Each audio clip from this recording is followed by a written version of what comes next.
Ch.3, Silent Echoes.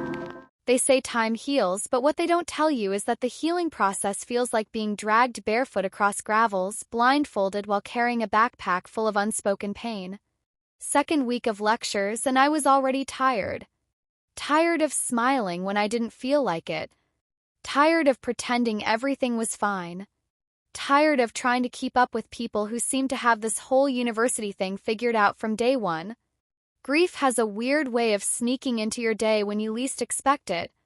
One moment you're laughing with friends, trying to memorize sections of a constitution you barely understand, and the next, boom, Jenny's laugh echoes in your mind like it never left. Like she's right there, making fun of my dramatic eye rolls or asking why I'm still frowning with a face like this. Truth is, I hadn't even figured out how to live in a world that didn't have Jenny in it. People saw Nella Hayde as the smart girl, the sarcastic girl, the she's got potential girl. But what they didn't see was the part of me that sat up some nights, hugging my pillow like it could replace the warmth of my sister's laugh.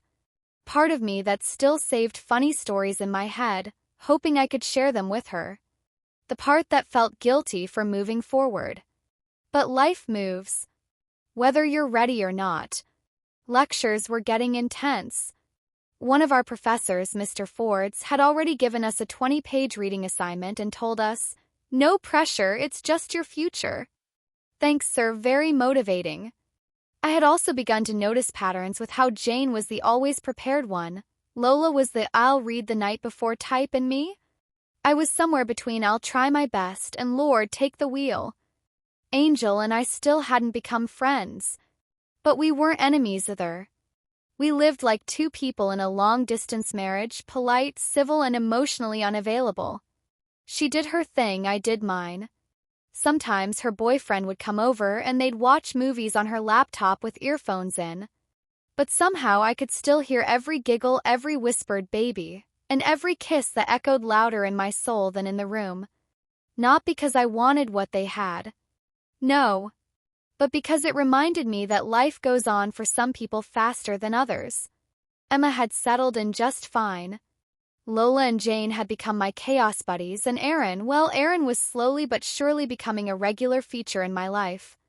We didn't attend the same classes, but we ran into each other often at the cafeteria, in lecture hallways, or while walking across campus. Sometimes he'd text me random memes or check in with a simple "how's your head" that somehow felt deeper than "how are you?" I had made friends, yes. Not the kind of friend Jenny was, at least not yet. Someone who didn't need an explanation to understand what I was feeling. Someone who could just look at me and say, "What's wrong?" and mean it. And yet I tried. I hanged out with Lola and Jane when I could. We studied together, cracked jokes, and made fun of our long reading lists. They were great people. But the whole Jenny left wasn't shaped like any of them.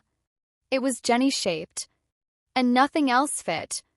One rainy evening, I found myself on the hallway outside our room. My head was heavy, my eyes were puffy, and I wasn't even sure why. Jenny's favorite song had randomly been played while I was revising, and suddenly I couldn't breathe. I didn't even realize I was crying until Angel walked past and awkwardly asked if I was okay. I nodded. Lied. Wiped my face and forced a smile. That's what you do when your pain makes people uncomfortable. You shrink it down and hide it under "I'm fine." Later that same night, I went outside to sit on the bench near our hall block. The stars were out, calm, quiet, and completely unaware that down here I was barely holding it together. Aaron texted and showed up like he always did, right on time without knowing it. "Hey," he said, sitting beside me. "You okay?" I gave him the classic "I'm fine" smile. The one that means I'm definitely not fine but too tired to explain. He didn't push. Just sat quietly beside me. After a while, he said, "You remind me of my sister. She passed away 2 years ago."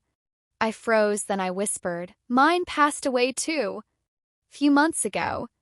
We sat in silence for a long time. And for the first time since I got to Chanceland University, someone actually got it. Jenny wasn't just my sister. She was my safe place. My loud, annoying, chaotic safe place, and losing her took a huge toll on me. It was like someone yanked the ground from under my feet, and I've been stumbling through life ever since, trying to find my balance in a world that suddenly stopped making sense.